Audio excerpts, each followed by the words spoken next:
If you invested $1 million 35 years ago in the stock market, your $1 million would turn into I think he had it 36 million bucks, right? Phenomenal investment.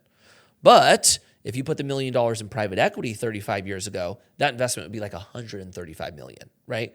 So just the ability for your money to double quicker than the other investment, you're talking about significantly more wealth. Tony Robbins talks about the Holy Grail of investing really being private equity, private credit, and private real estate, right? The three, one of those three we do. And he starts breaking down the numbers over time on if you would have invested in the stock market versus private equity, right? And what he was showing was your average annual return. Maybe you can look at IRR. And he basically had the stock market at 9.2% historically over the last 35 years. And then he had private equity historically over the last 35 years at 14.9, right? And then he goes through how that looks on your investment. It's just fascinating. You're finally starting to see some of these mainstream figures talk about the value of private equity, private real estate, private credit.